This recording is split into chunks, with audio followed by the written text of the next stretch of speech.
Hi ಎಲ್ರಿಗೂ ನಮಸ್ಕಾರ. Welcome back to my channel. ನಾನು ನಿಮ್ಮ ರಮ್ಯ ನವೀನ್. ಫ್ರೆಂಡ್ಸ್, ಇವತ್ತಿನ ಈ ಒಂದು ವ್ಲಾಗ್ನ ನಾನು ಬೆಳಗ್ಗೆಯಿಂದನೇ ಶುರು ಮಾಡ್ತಾ ಇದ್ದೀನಿ. ಇವತ್ತು ಶುಕ್ರವಾರ. ನಾನು ಹಿಂದಿನ ವ್ಲಾಗಲ್ಲಿ ಹೇಳ್ದಾಗೆ ನಾನು ಇವತ್ತು ಉಪ್ಪಿನ ದೀಪ ಹಚ್ಚಬೇಕು ಅಂತ ಅಂದ್ಕೊಂಡಿದ್ದೀನಿ. ನಾನು ಸಂಕಲ್ಪ ಮಾಡ್ಕೊಂಡಿದ್ದು 5 ವಾರಕ್ಕೆ. ಈಗ 4 ವಾರ ಮುಗ್ದಿದೆ. ಇದು 5ನೇ ವಾರ, ಕೊನೆ ವಾರ. ಸೊ ಉಪ್ಪಿನ ದೀಪದ ಬಗ್ಗೆ ಸುಮಾರು ಎಂಕ್ವೈರೀಸ್ ಬರ್ತಿತ್ತು ಅಂತ ಅಂದ್ಬಿಟ್ಟು ನಾನು ಈಗ ರೀಸೆಂಟ್ ವ್ಲಾಗಲ್ಲಿ ಇದ್ರ ಬಗ್ಗೆ ಮಾತಾಡಿದ್ದೆ. ಕೆಲವೊಂದಷ್ಟು ಡೌಟ್ಸ್ ಇದೆ, ಅದ್ರ ಬಗ್ಗೆ ಹೇಳ್ತೀನಿ ಅಂತ. ಆ್ಯಂಡ್ ಪ್ರಾಕ್ಟಿಕಲ್ ಆಗಿ ಈ ಉಪ್ಪಿನ ದೀಪ ಹಚ್ಚೋದು ಹೇಗೆ ಅಂತ ಅಂದ್ಬಿಟ್ಟು ನಾನು ಈಗ ಆಲ್ರೆಡಿ ಒಂದು ವ್ಲಾಗ್ ಕೂಡ ಮಾಡಿದ್ದೀನಿ. ಅದರಲ್ಲಿ ತುಂಬಾ ಡೀಟೇಲ್ ಆಗಿ ವಿಡಿಯೋದಲ್ಲಿ ಉಪ್ಪಿನ ದೀಪ ಹಚ್ಚೋದು ಹೇಗೆ ಅಂತ ಅಂದ್ಬಿಟ್ಟು ನಾನು ತೋರಿಸ್ಕೊಟ್ಟಿದ್ದೀನಿ. ಸುಮಾರು ಜನ ವಿಡಿಯೋನ ನೋಡಿದ್ದೀರಾ. ಆ್ಯಂಡ್ ಈ ಒಂದು ಉಪ್ಪಿನ ದೀಪ ಹಚ್ಚಿ ಕೆಲವರಿಗೆ ತುಂಬಾ ಒಳ್ಳೆಯದಾಗಿದೆ. ಅವ್ರು ಅಂದ್ಕೊಂಡಿದ್ದು ಎಲ್ಲ ಒಳ್ಳೆಯದಾಗಿದೆ. ಆ್ಯಂಡ್ ಎಸ್ಪೆಷಲಿ ನನ್ನ ಪರ್ಸ್ನಲ್ ಎಕ್ಸ್ಪೀರಿಯನ್ಸ್ ಇದು. ಆ್ಯಂಡ್ ಕೆಲವರು ಹೇಳ್ತಾರೆ ನಮಗೆ ನೆಗೆಟಿವ್ ಆಗಾಯಿತು, ನಮಗೆ ಒಳ್ಳೇದಾಗಲಿಲ್ಲ ಅಂತ ಅಂದ್ಬಿಟ್ಟು. ಬಟ್ ನಾನು ನನ್ನ ಪರ್ಸ್ನಲ್ ಆಗಿ ನನಗಾಗಿದ್ದ ಅನುಭವನ ನಿಮ್ಮ ಜೊತೆ ಶೇರ್ ಮಾಡ್ಕೊತಾ ಇದ್ದೀನಿ. ಅದು ಒಂದು ಫೈನಾನ್ಷಿಯಲ್, ಹಣಕಾಸಿನ ವಿಚಾರವಾಗಿರ್ಬೋದು, ಅಥವಾ ಯಾವುದೋ ಒಂದು ಕೆಲಸ ತುಂಬಾ ಡಿಲೇ ಆಗ್ತಾನೆ ಇಲ್ಲ, ಪ್ರಾಪರ್ಟಿ ವಿಚಾರವಾಗಿರ್ಬೋದು, ಅಥವಾ ಎಷ್ಟೋ ಜನ ಮಕ್ಕಳಿಲ್ಲ ಅಂತ ಅಂದ್ಬಿಟ್ಟು ಇವತ್ತಿನ ಲೈಫ್ ಸ್ಟೈಲ್, ಇವತ್ತಿನ ಫುಡ್ ರೂಟೀನಲ್ಲಿ, ಅಥವಾ ಯಾವುದ್ರಿಂದನೋ ಏನೋ ಗೊತ್ತಿಲ್ಲ ಕೆಲವ್ರಿಗೆ ಮಕ್ಕಳೇ ಆಗ್ತಿರಲ್ಲ ಅಂಥವ್ರಿಗಾಗಿರ್ಬೋದು. ಸೊ ಎಂಥ ಸಮಸ್ಯೆ ಇದ್ದರೂ ಕೂಡ ಈ ಥರ ಒಳ್ಳೇದಾಗಿರೋದುಂಟು. ಹಾಗಾಗಿ ನಾನು ಅಚ್ಚರಿಕೆ ಯಾವಾಗ ಶುರು ಮಾಡಿದೆ ಆಗಲಿಂದ ನನಗೂ ಕೂಡ ತುಂಬಾ ಒಂಥರ ಪವಾಡಗಳು ಅಂತ ಅನ್ನಿಸ್ತು. ನಾವೇನು 5 ವಾರ ಅಂತ ಸಂಕಲ್ಪ ಮಾಡ್ಕೊಂಡಿರ್ತೀವೋ ಆ ಸಂಕಲ್ಪ ಕಂಪ್ಲೀಟ್ ಆಗೋದಕ್ಕಿಂತ ಮುಂಚೆನೇ, ಅಂದರೆ ಒಂದು 3 ವಾರಕ್ಕೆ 4 ವಾರಕ್ಕೆ ನನಗೆ ನಾನು ಅಂದ್ಕೊಂಡಿದ್ದ ಕೆಲಸಗಳು ಆಗಿರೋದು ಕೂಡ ಉಂಟು. ಹಾಗಾಗಿ ಈಗ ನಮಗೆ ಕೆಟ್ಟದಾಗುತ್ತೆ ಅಂತ ಅಂದರೆ ನಾನು ಯಾಕೆ ನನ್ನ ಮನೇಲಿ ದೀಪ ಹಚ್ತಾ ಇದೆ, ನನಗೆಲ್ಲ ಒಳ್ಳೇದಾಗ್ತಾ ಇರೋದ್ರಿಂದ ನಾನು ಅದನ್ನು ಕಂಟಿನ್ಯೂ ಮಾಡ್ಕೊಂಡು ಹೋಗ್ತಾ ಇದ್ದೀನಿ. ಆ್ಯಂಡ್ ನನ್ನ ಫ್ರೆಂಡ್ಸ್, ನನ್ನ ಫ್ಯಾಮಿಲಿಯಲ್ಲೂ ಕೂಡ ಅದನ್ನು ಹಚ್ಚಾದ್ಮೇಲೆ ಅವರು ನನ್ನ ಜೊತೆ ಪರ್ಸ್ನಲಾಗಿ ಶೇರ್ ಮಾಡ್ಕೊಂಡಿದ್ದಾರೆ. ಮತ್ತು ಇನ್ಸ್ಟಾದಲ್ಲಿ ನನಗೆ DM ಮಾಡಿದ್ದಾರೆ. ಹೌದು, ನಾನು ಈ ಥರ ಪೂಜೆ ಮಾಡಿದೆ, ನನಗೆಲ್ಲ ಒಳ್ಳೆಯದೇ ಆಯಿತು. ನಾನು ಲಾಸ್ಟ್ ಇಯರ್ ಶೇರ್ ಮಾಡ್ಕೊಂಡಿದ್ದೆ. ನನ್ನ ಫ್ರೆಂಡ್ ನವೀನ್ ಅವ್ರ ಫ್ರೆಂಡ್ ವೈಫ್ ಕೂಡ ಕನ್ಸೀವ್ ಆದರು. ಮತ್ತು ಅದು ನೋಡಿ ಇನ್ನೂ ಒಂದಿಬ್ಬರು ಇದೇ ಥರ ಪೂಜೆ ಮಾಡಿದರು, ಅವ್ರಿಗೂ ಕೂಡ ಮಕ್ಕಳು ವಿಚಾರವಾಗಿ ಕನ್ಸೀವ್ ಆದರು. ಮತ್ತು ಪ್ರಾಪರ್ಟಿ ವಿಚಾರವಾಗಿ ಆಗಿರ್ಬೋದು, ಮತ್ತು ಕೆಲಸ ಸಿಗ್ತಿರ್ಲಿಲ್ಲ, ಕೆಲಸ ಸಿಕ್ತು ಅನ್ನೋದು ಅದು ಅವರವ್ರ ಅನುಭವ ಆದಾಗ ಅವ್ರಿಗೆ ಅದ್ರ ಮೇಲೆ ಒಂದು ನಂಬಿಕೆ ಅನ್ನೋದು, ಯಾವುದೇ ಕೆಲಸ ಮಾಡಬೇಕಾದ್ರೂ ಅಷ್ಟೇ ಫಸ್ಟ್ ನಂಬಿಕೆ ಇರಬೇಕು. ಸೊ ಇವತ್ತು ನಾನು ಈಗ ಹೇಳ್ಬೇಕಂತ ಅಂದರೆ ಇದನ್ನು ಬ್ರಾಹ್ಮಿ ಮುಹೂರ್ತ, ಅಂದರೆ ಬೆಳಿಗ್ಗೆ ಜಾವ 5 ಗಂಟೆ 5:30 ಅಷ್ಟರಲ್ಲೆಲ್ಲ ಈ ದೀಪನ ಹಚ್ಚಿದ್ರೆ ತುಂಬಾ ಒಳ್ಳೆಯದು. ಏನೇ ಅಷ್ಟೊಂದು ಸೀರಿಯಸ್ ಆಗಿ ಯೋಚನೆ ಮಾಡ್ತಾ ಇದೀಯಾ? ಏನೇ ನಮ್ಮ ವಿಡಿಯೋ ಕ್ವಾಲಿಟಿನ ಇನ್ನೂ ಇಂಪ್ರೂವ್ ಮಾಡ್ಕೋಬೇಕಂದ್ರೆ ನಾವು ಯಾಕೆ ಒಂದು ಒಳ್ಳೆ ಕ್ಯಾಮ್ರಾ ತೊಗೋಬಾರ್ದು? ಆದರೆ ಆ ಕ್ಯಾಮ್ರಾ ತೊಗೊಳೋದಕ್ಕೆ ಈಗ ಸದ್ಯಕ್ಕೆ ದುಡ್ಡಿಲ್ಲ. ಅದ್ರ ಬಗ್ಗೆನೇ ಯೋಚನೆ ಮಾಡ್ತಾ ಇದ್ದೆ, ಏನು ಮಾಡೋದು ಅಂತ. ಇದೊಂದು ದೊಡ್ಡ ವಿಷಯನಾ? ಬಜಾಜ್ ಫೈನಾನ್ಸ್ ಪರ್ಸನಲ್ ಲೋನ್ ಅವರು 55 ಲಕ್ಷದವರೆಗೆ ಲೋನ್ ಕೊಡ್ತಾ ಇದ್ದಾರೆ. ಯಾವುದೇ ರೀತಿ ಕೊಲೆಟರಲ್ ಇಲ್ಲದೆ 96 ಮಂತ್ಸ್ವರೆಗೆ ಲೋನ್ ಟೆನ್ಯೂರ್ ಕೊಡ್ತಾರೆ. 5 ನಿಮಿಷಕ್ಕೆ ಲೋನ್ ಅಪ್ರೂವ್ ಆಗುತ್ತೆ. ಲೋನ್ ಅಪ್ರೂವ್ ಆಗಿ 24 ಅವರ್ಸಿಂದ 48 ಅವರ್ಸಲ್ಲಿ ನಿಮ್ಮ ಅಕೌಂಟ್ಗೆ ಅಮೌಂಟ್ ಬಂದು ಕ್ರೆಡಿಟ್ ಆಗುತ್ತೆ. ಅದೇ ರೀತಿ ಅವರಲ್ಲಿ ಫ್ಲೆಕ್ಸಿಬಲ್ EMI ಆಪ್ಷನ್ ಕೂಡ ಇದೆ. ಯಾವುದೇ ರೀತಿ ಹಿಡನ್ ಚಾರ್ಜಸ್ ಇರೋದಿಲ್ಲ.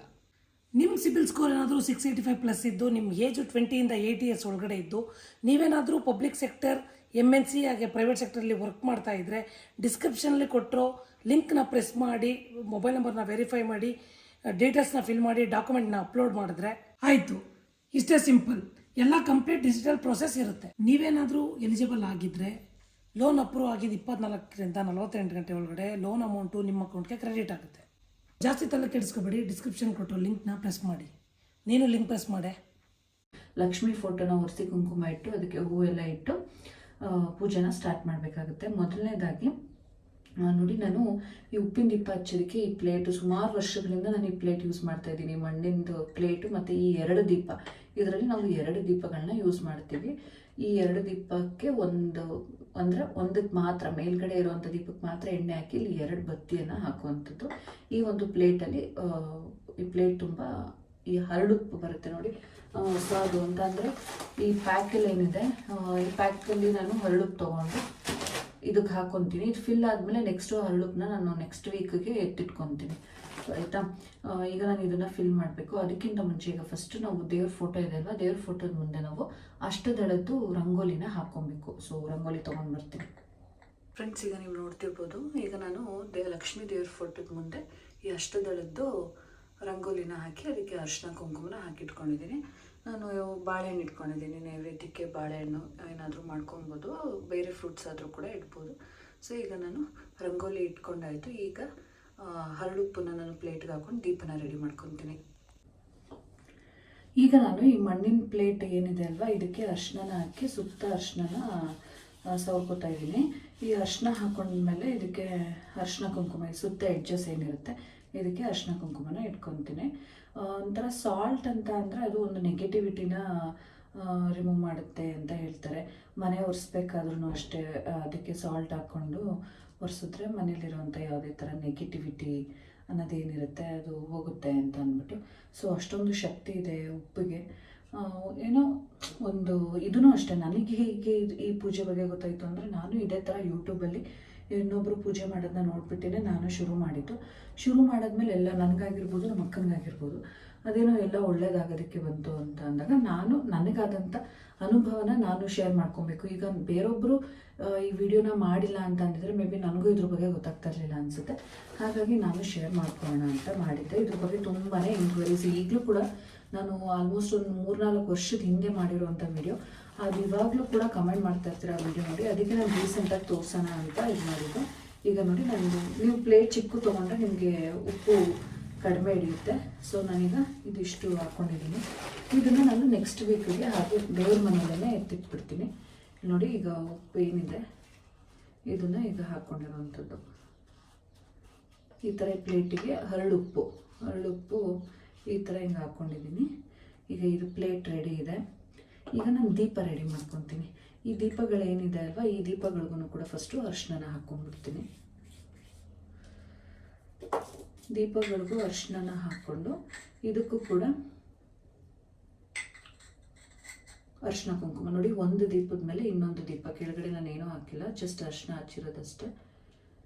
ಈ ದೀಪಗಳಿಗೂ ಕೂಡ ನಾನೀಗ ಅರಿಶಿನ ಕುಂಕುಮನ ಇಟ್ಕೊತೀನಿ.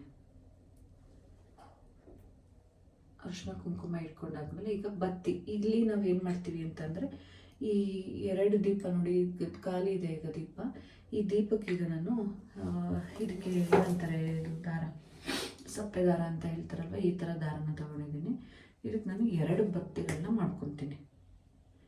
ತುಂಬಾ ಶ್ರದ್ಧೆಯಿಂದ ತುಂಬಾ ಭಕ್ತಿಯಿಂದ ಮಾಡಿದ್ರೆ ಅದು ಯಾವುದೇ ವ್ರತ ಆಗಿರ್ಬೋದು ಪೂಜೆ ಆಗಿರ್ಬೋದು, ಫಸ್ಟ್ ಆಫ್ ಆಲ್ ನಮಗೆ ಏನು ಅನಿಸ್ಬೇಕು ಅಂತಂದರೆ ನಂಬಿಕೆ ಅನ್ನೋದಿರಬೇಕು. ಮತ್ತು ಈಗ ನಾನು ಸ್ವಲ್ಪ ನೀವು ನೋಡಿರ್ತೀರ, ನಾನು ರೆಗ್ಯುಲರ್ ವ್ಯೂವರ್ಸ್ ಗೊತ್ತಿರುತ್ತೆ, ನಾನು ತುಂಬ ಪೂಜೆ ಸಾಯಿಬಾಬಾ ವ್ರತ ಇರ್ಬೋದು ಮತ್ತು ಗುರು ರಾಘವೇಂದ್ರ ಸ್ವಾಮಿ ವ್ರತ ಇರ್ಬೋದು ಇದೆಲ್ಲ ಸಿಕ್ಕಾಪಟ್ಟೆ ಮಾಡ್ತಾಯಿದ್ದೆ. ಕನ್ಸೀವು ಮಕ್ಕಳು ಅಂತ ಆದಮೇಲೆ ಟೈಮೇ ಆಗೋದಿಲ್ಲ. ಅದು ಯಾವ ಥರ ಅಂದರೆ ಇವತ್ತು ಅಷ್ಟೇ ನಾನು ಬ್ರಾಹ್ಮಣ ಮುಹೂರ್ತದಲ್ಲೇ ಹಚ್ಬೇಕು ಅಂತ ಅಂದ್ಕೊಂಡೆ. ಆದರೆ ನಮ್ಮ ಆರ್ಯ ರಾತ್ರಿ ಎಲ್ಲ ಎದ್ದೇಳ್ತಾ ಇದ್ದ, ಮತ್ತು ರಾತ್ರಿ ನಾವು ಮನೆಯೆಲ್ಲ ಕ್ಲೀನ್ ಮಾಡಿ, ಅಂದರೆ ನಿನ್ನೆ ನೈಟು ಎಲ್ಲ ಊಟಕ್ಕೆ ಬಂದಿದ್ರಲ್ವ, ಮನೆಯೆಲ್ಲ ಕ್ಲೀನ್ ಮಾಡಿ ಗುಡಿಸಿ ಒರೆಸಿ ಮಲಗೋದು ಲೇಟ್ ಆಯಿತು. ಹಾಗಾಗಿ ಬೆಳಿಗ್ಗೆ ಬೇಗ ಕೂಡ ಎದ್ದೇಳೋಕ್ಕಾಗಲೇ ಇಲ್ಲ. ನಾನು ಎಷ್ಟು ಟ್ರೈ ಮಾಡಿದೆ ಆಗಲಿಲ್ಲ. ಬಟ್ ಇಟ್ಸ್ ಓಕೆ, ದೇವ್ರಿಗೆ ಹತ್ರ ಒಂದು ರಿಕ್ವೆಸ್ಟ್ ಮಾಡ್ಕೊಳ್ಳೋಣ ಅಂತ ಅಂದ್ಬಿಟ್ಟು ಹಚ್ಬೋದು. ಬಟ್ ಬ್ರಾಹ್ಮಿ ಮುಹೂರ್ತದಲ್ಲಿ ಹಚ್ಚಿದ್ರೆ ತುಂಬಾ ಬೇಗ ಫಲ ಸಿಗುತ್ತೆ ಅಂತ ಹೇಳ್ತಾರೆ. ನಂದು ಇವತ್ತು ಸ್ವಲ್ಪ ಲೇಟೇ ಆಗೋಯಿತು. ಈಗ ನೀವು ನೋಡ್ತಿರ್ಬೋದು 2 ಬತ್ತಿ ಹಾಕಿದ್ದೀನಿ ನಾನು, 2 ಬತ್ತಿ ಹಾಕ್ಕೊಂಡಿದ್ದೀನಿ. ಇದಕ್ಕೀಗ ಇದ್ರ ತುಂಬ ನಾವು ತುಪ್ಪನಾದರೂ ಹಾಕ್ಕೊಬೋದು, ಎಣ್ಣೆನಾದರೂ ಹಾಕ್ಕೊಬೋದು. ನಿಮ್ಮ ಮನೇಲಿ ಏನಿರುತ್ತೆ, ನಿಮ್ಮ ಕೈಯಲ್ಲಿ ಏನಾಗುತ್ತೆ ಅದನ್ನು ಹಾಕ್ಕೊಳ್ಳಿ.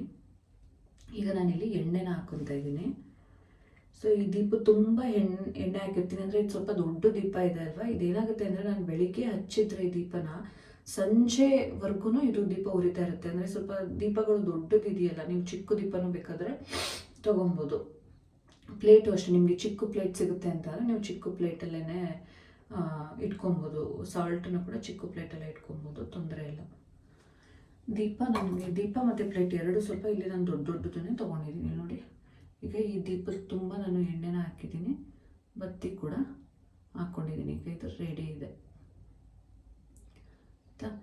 ಯಾವಾಗಲೂ ಈ ಒಂದು ಉಪ್ಪಿನ ದೀಪ ಹಚ್ಚಬೇಕಾದ್ರೆ ದೀಪನ ನಾವು ನಾರ್ತಿಗೆ ಅಂದರೆ ಉತ್ತರಕ್ಕೆ ಮುಖ ಇರಬೇಕು ದೀಪದ್ದು, ಆ ಥರ. ಈಗ ನಮ್ಮದು ಮನೆ ಬಂದು ಇದು ಏನು ಸೈಡ್ ಬಂದು ಉತ್ತರಕ್ಕೆ ಇರೋದ್ರಿಂದ, ನಮ್ಮ ದೇವ್ರ ಮನೆಯೂ ಕೂಡ ಹೀಗೆ ಉತ್ತರಕ್ಕೆ ಇರೋದ್ರಿಂದ ನಾನು ದೀಪನೂ ಕೂಡ ಉತ್ತರಕ್ಕೆ ಇಡ್ತಾ ಇದ್ದೀನಿ.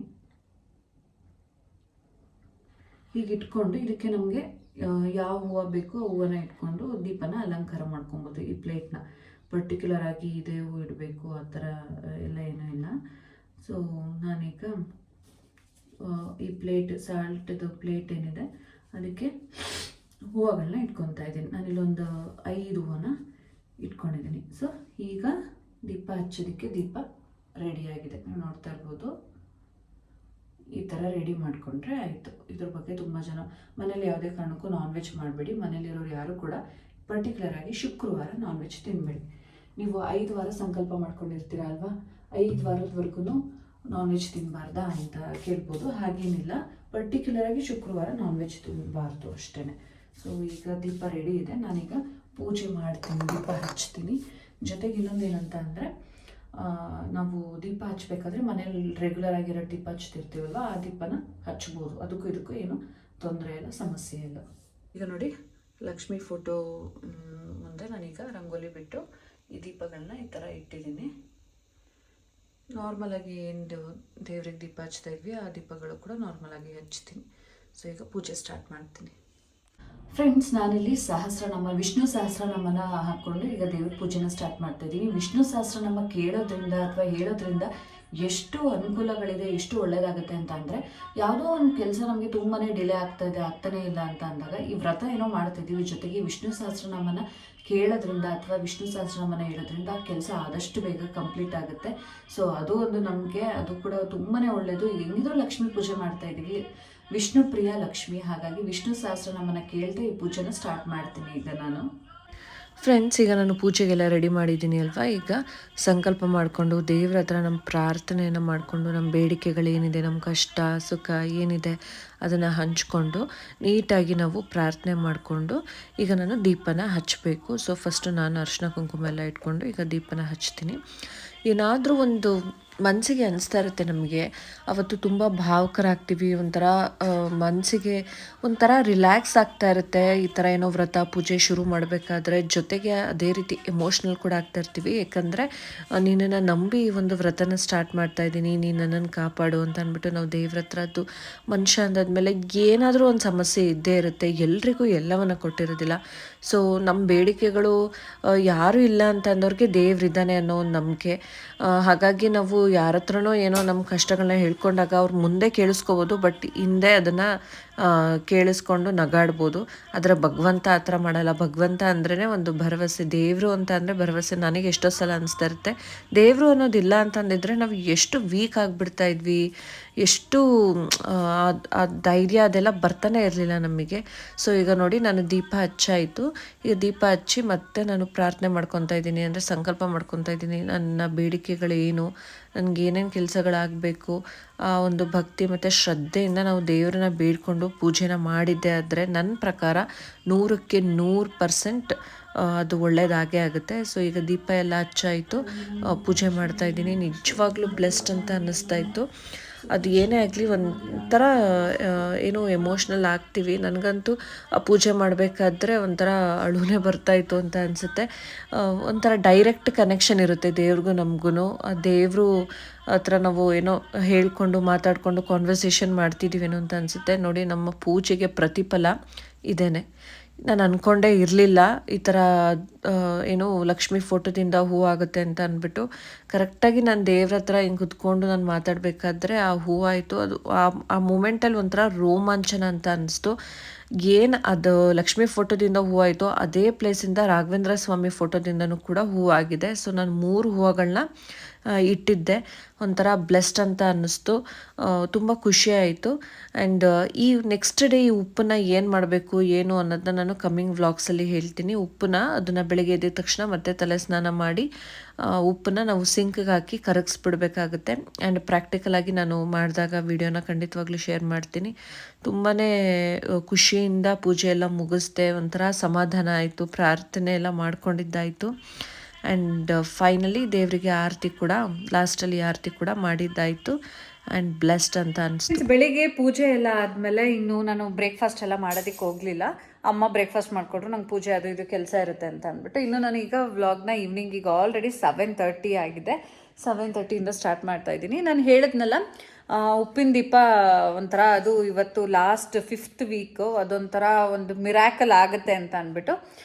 ಹಾಗೆ ಇವತ್ತು ಒಂದಷ್ಟು ಘಟನೆಗಳಾಯಿತು. ಆ್ಯಂಡ್ ಅದು ನಾನು ತೀರಾ ಪರ್ಸ್ನಲ್ ಆಗಿರೋದ್ರಿಂದ ಅದನ್ನು ನಾನು ಶೇರ್ ಮಾಡೋದಕ್ಕೆ ಹೋಗ್ತಿಲ್ಲ. ಅದ್ರ ಜೊತೆಗೆ ಇವತ್ತು ಇನ್ನೊಂದು ಗುಡ್ ನ್ಯೂಸ್ ನಾನು ನಿಮ್ಮ ಜೊತೆ ಶೇರ್ ಮಾಡ್ತೀನಿ. ಇವತ್ತು ನನಗೆ ನನ್ನ ಯೂಟ್ಯೂಬ್ ಜರ್ನಿಯಲ್ಲಿ 1,00,000 ಸಬ್ಸ್ಕ್ರೈಬರ್ಸ್ ಕಂಪ್ಲೀಟ್ ಆಗ್ತಾ ಇದ್ದಾರೆ. ಇನ್ನೂ ಆಗಿಲ್ಲ, ಜಸ್ಟ್ ಇನ್ನು 25 ಸಬ್ಸ್ಕ್ರೈಬರ್ಸ್ ಬಾಕಿ ಇದ್ದಾರೆ. ಸೊ ನಾನು ಹೇಳಿದ್ನಲ್ಲ, ಇವತ್ತು ನನಗೆಲ್ಲೋ ಬೆಳಿಗ್ಗೆ ಒಂದು ನಾನು ಪೂಜೆ ಮಾಡಬೇಕಾದ್ರೆ ಅದೊಂದು ಸೂಚನೆನೋ ಏನೋ, ಅದು ಹೂವು ಆಗಿದ್ದು ಲಕ್ಷ್ಮಿ ಫೋಟೋದಿಂದ ಎಲ್ಲೋ ಒಂದು ಕಡೆ ಪಾಸಿಟಿವ್ ಆಗಿ ಅನಿಸ್ತಾ ಇತ್ತು, ಒಂದು ಒಳ್ಳೇದು ಆಗೇ ಆಗುತ್ತೆ ಇವತ್ತು ಅಂತ. ಹಾಗೆ ಆಗ್ತಾ ಬಂತು. ಆ್ಯಂಡ್ ಫೈನಲಿ ಇವತ್ತು 1 ಲಕ್ಷ ಸಬ್ಸ್ಕ್ರೈಬರ್ಸ್ ಕಂಪ್ಲೀಟ್ ಆಗ್ತಾರೆ. ಇನ್ನು 25 ಸಬ್ಸ್ಕ್ರೈಬರ್ಸ್ ಇನ್ನೇನು ಸ್ವಲ್ಪ ಹೊತ್ತಲ್ಲಿ ಆಗ್ತಾರೆ ಅನ್ನೋ ದೃಢವಾದ ನಂಬಿಕೆ ಇದೆ ನನಗೆ. ಇವತ್ತು ಇದೇ ಒಂದು ಎಕ್ಸಾಂಪಲ್. ನಾನು ಬೇರೆ ತೀರಾ ಪರ್ಸ್ನಲ್ ಅದನ್ನು ಶೇರ್ ಮಾಡ್ಕೊಳಕ್ಕಾಗಲ್ಲ ಅಂತ ಹೇಳ್ದೆ ಅಲ್ವಾ, ಅದ್ರ ಜೊತೆಗೆ ಇದೊಂದು ನಿಮಗೆ ಗೊತ್ತಾಗ್ತಿರೋ ಅಂಥದ್ದು 100K ಇವತ್ತೇ ಆಗ್ತಾ ಇದೆ. ಇವತ್ತು ನಾನು 5ನೇ ವಾರ ಸಾಲ್ಟ್ ದೀಪನ ಹಚ್ಚಿದ್ದೀನಿ ಆ್ಯಂಡ್ ತುಂಬ ಖುಷಿ ಆಗ್ತಾ ಇದೆ. ಮತ್ತು ಅದ್ರ ವಿಸರ್ಜನೆ ಬಗ್ಗೆ ಎಲ್ಲ ನಾನು ನೆಕ್ಸ್ಟ್ ವ್ಲಾಗಲ್ಲಿ ನಾನು ನಾಳೆ ಹೇಗೆ ಅದನ್ನು ವಿಸರ್ಜನೆ ಮಾಡ್ತೀನಿ ಅಂತ ಕೂಡ ಶೇರ್ ಮಾಡ್ತೀನಿ. ಆ್ಯಂಡ್ ಈ ದಿನಕ್ಕೆ ತುಂಬ ಕಾಯ್ತಾ ಇದೆ.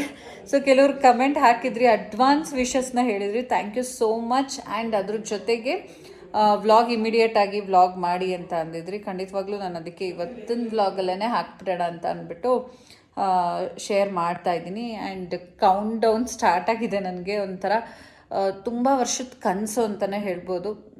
ಸೊ ನೋಡೋಣ ಎಷ್ಟೊತ್ತಿಗಾಗುತ್ತೆ ಏನು ಅಂತ. ರಮ್ಯಾ, ಎಷ್ಟು ಕ್ಯೂರಿಯಸ್ ಆಗಿದೆಯಾ? ಇನ್ನು 2 ಬರಬೇಕು 1 ಲಕ್ಷಕ್ಕೆ. ಫುಲ್ ಎಕ್ಸೈಟ್ ಆಗಿದ್ದೀನಿ ಆಯ್ತಾ. ಇನ್ನು 99,998 ಈ ಎರಡು ಸಬ್ಸ್ಕ್ರೈಬರ್ಸ್ ಆದ್ರೆ ಒಂದು ಬಹು ವರ್ಷಗಳ ಕನಸು ಇದು ನನಗೆ ಆಯ್ತಾ. ಸೊ ನೋಡೋಣ ಎಷ್ಟು ಬೇಗ ಆಗುತ್ತೆ ಅಂತ ಅಂದ್ಬಿಟ್ಟು. ಎಷ್ಟು ದಿನದಿಂದ ವೆಯ್ಟ್ ಮಾಡ್ತಾ ಇದ್ದೀನಿ ಅಂತ ಅಂದ್ರೆ ಒಂಥರ ನಂಗೆ ಒಂದು ಎಕ್ಸಾಮ್ ರಿಸಲ್ಟ್ಗೆ ವೆಯ್ಟ್ ಮಾಡ್ತಾ ಇರ್ತೀವಲ್ಲ, ಅವಾಗ ಆಗ್ತಾ ಇರುತ್ತಲ್ಲ ಫೀಲು, ಆಗ್ತೈತೆ ಆಕ್ಚುಲಿ. ಇನ್ನು ಒಂದೇ ಒಂದು ಈಗ ಇನ್ಸ್ಟಾಗೆ ಚಿಂಟು ಕೇಳ್ಕೊಡು, ನಾರ್ಮಲ್ ಅಲ್ಲಿ ಮಾಡಿಲ್ಲ, ನಾರ್ಮಲ್ ಅಲ್ಲಿ ಕೊಡು. ಆಗ ಬಿಡುತ್ತೆ ನಿಂದು, ಬೇಗ ಕೊಡು ಚಿಂಟು. ನವೀನ್ ಕೊಟ್ಟಿದ್ದೀನಿ. 99999. ಇನ್ನು ಒಂದೇ ಒಂದು.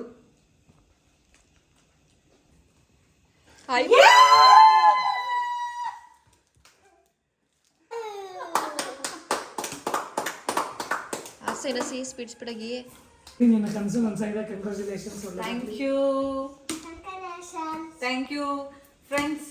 ಫೈನಲಿ 1 ಲಕ್ಷ ಸಬ್ಸ್ಕ್ರೈಬರ್ಸ್ ನಮ್ಮ ಯೂಟ್ಯೂಬ್ ಚಾನಲ್ಗೆ ಆಗಿದ್ದಾರೆ. ಆ್ಯಂಡ್ 1 ಲಕ್ಷದ 1 ಆಯಿತು, 1,000 ಅಲ್ಲ, 1 ಲಕ್ಷದ 1. ಇಷ್ಟೆಲ್ಲ ಪ್ರೀತಿ ಕೊಟ್ಟಂತ ನನ್ನ ಎಲ್ಲ ಸಬ್ಸ್ಕ್ರೈಬರ್ಸ್ಗೆ ತುಂಬ ಹೃದಯದ ಧನ್ಯವಾದಗಳು ಆ್ಯಂಡ್ ಚಿರಋಣಿ ಅಂತ ಹೇಳ್ತೀನಿ. ಎಷ್ಟು ಪ್ರೀತಿ ಕೊಟ್ಕೊಂಡು ಬಂದಿದ್ದೀರಾ. ಒಂದು ಪ್ಯಾಷನ್ಗೆ ಅಂತ ಶುರು ಮಾಡಿದ್ದು ನಾನು, ಅದು ಇವತ್ತಿನ ದಿನದವರೆಗೂ ನನಗೆ ಎಷ್ಟೇ ಕಷ್ಟ ಆದ್ರೂ ನೀವು ವೆಯ್ಟ್ ಮಾಡ್ತಾ ಇರ್ತೀರಾ, ರಮ್ಯಾ ಡೈಲಿ ಬ್ಲಾಗ್ ಅಪ್ಲೋಡ್ ಮಾಡಿ ಕಂಟಿನ್ಯೂಸ್ ಆಗಿ ಅಪ್ಲೋಡ್ ಮಾಡ್ತಾ ಇದ್ದೀರಾ, ಖುಷಿ ಆಗ್ತಾ ಇದೆ ಅಂತ ಎಲ್ಲ. ನಂಗೆ ನಿಜವಾಗ್ಲೂ ಯೂಶಲಿ ನಾನು ಮಾತಾಡ್ತೀನಿ, ಬಟ್ ನಂಗೆ ಇವಾಗ ಖುಷಿಗೆ ಏನು ಮಾತಾಡಬೇಕು ಅಂತಲೇ ಗೊತ್ತಾಗ್ತಿಲ್ಲ. ನವೀನ್ ಸ್ವೀಟ್ ಕೊಡು. ಸೊ ನಿಮ್ಮೆಲ್ರಿಗೂ ಥ್ಯಾಂಕ್ಸ್. ಇಷ್ಟು ದಿನ ಹೇಗೆ ಸಪೋರ್ಟ್ ಮಾಡ್ಕೊಂಡು ಬಂದಿದ್ದೀರಾ ಹಾಗೆ ಸಪೋರ್ಟ್ ಮಾಡಿ. Thank you so much. ಕೊಡು ಪೃಥ್ವಿ, ಕೊಡು. ಮೈಸೂರಲ್ಲಿ ಮೈಸೂರು ಪಾಕ್ ತುಂಬ ಸ್ಪೆಷಲ್.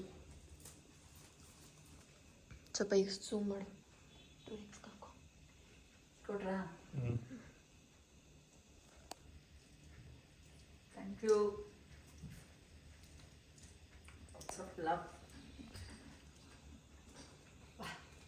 ಫ್ರೆಂಡ್ಸ್, ಈ ಒಂದು ಖುಷಿಗೆ ನನಗೆ ವ್ಲಾಗ್ನ ಕಂಟಿನ್ಯೂ ಮಾಡಲಿಕ್ಕೆ ಆಗಲಿಲ್ಲ. ನಾನು ಖಂಡಿತವಾಗ್ಲೂ ನೆಕ್ಸ್ಟ್ ವ್ಲಾಗಲ್ಲಿ ಸಿಗ್ತೀನಿ. Thank you.